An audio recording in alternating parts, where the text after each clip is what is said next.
महेश खावा केंद्र जे पुणे नाशिक हायवेवर मंचर येथे जी आग लागली त्याच्यासमोरच आता समोर पाण्याचा टँकर दिसतोय.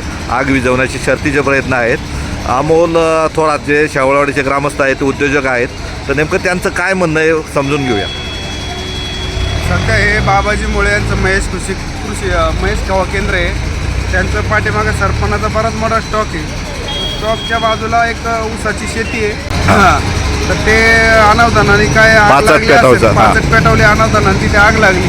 आग लागली हे खरं आहे. आता हे शेतकऱ्याला कोणाचं नुकसान व्हावं असं वाटत नाही. पण आता इथं पाहिलं तर सगळी यंत्रणा प्रशासनाची भोंगळ आहे.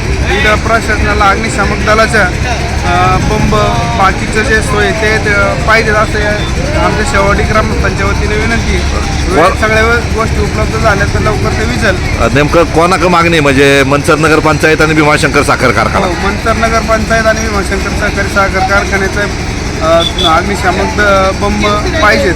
तेव्हा हे आजूबाजूस कुठे कोणत्या प्रकारची आग लागली तर त्याचा उपयोग सगळ्यांना. आता सध्या कुठून बंब येतात? जुन्नर आणि राजगुरुनगर. वेळ जातो का? खूप वेळ जातो. पाणी सुद्धा अवेलेबल नाही. पाणी दुसरीकडून आणावं लागते भरून. त्याच्यात अर्धा एक तास जातो. तोपर्यंत आग परत मोठ्याने पेट घेते. तर पहा, जे अमोल थोरात यांची मागणी आहे आणि बऱ्याच दिवसापासून ही मागणी सगळीच करतात, परंतु आता ही आग लागल्यामुळे या मागणीला जोर धरला आहे. आणि अशा घटना होऊ नये यासाठी प्रत्येकाने काळजी घेतली पाहिजे.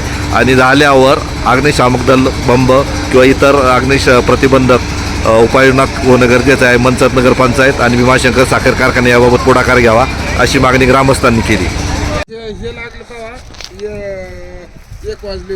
दुपारची 1 वाजली होती ना. नालंदा स्कूलजवळ जे ऊस आहे तो म्हणजे कारखान्याने तोडून नेला आणि जिथं पाचट होतं तर संबंधित शेतकऱ्यांनी तो पाचट पेटवण्याचा किंवा त्यांच्या मजुरांनी प्रयत्न केला आणि त्याची ठिणगी ओढून हे जे ह्या बाजूला जे मुळ्यांचं खावा केंद्र आहे तर त्या बाजूला त्याची ठिणगी ओढून त्याचं सरपण आणि बाकीचं पेटलेलं दिसतंय. नेमकं काय झालं, कशी घटना झाली, तर काय काय काय कशी घटना झाली, काय समजलं तुम्हाला? काय नाव तुमचं? श्रीधर निघोत.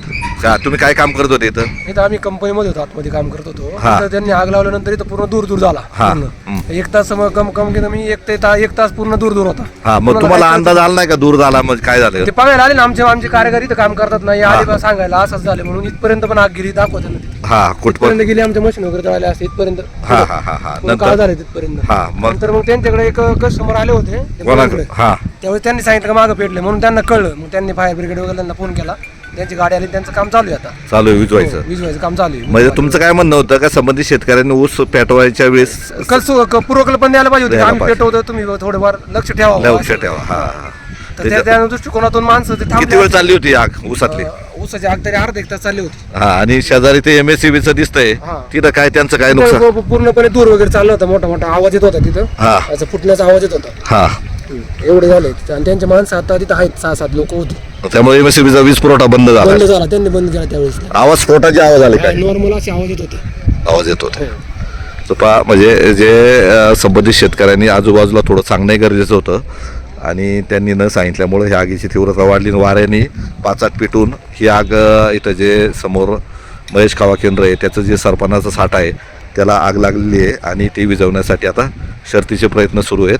तर हे आग म्हणजे जे नालंदा स्कूलच्या मागच्या बाजूला MSCBचं आहे तिथपासून तर जवळजवळ 1.5-2 एकरचा पट्टा यामध्ये आगीमध्ये जळून गेला आहे. आणि हे संपूर्ण मशिनरीसुद्धा म्हणजे मशिनरी किंवा जे लोखंडी अंगल आहे तिथपर्यंत सुद्धा आग आली होती, परंतु स्थानिक लोकांनी ताबडतोब आग विझवल्यामुळे येथील मोठा अनर्थ टळला.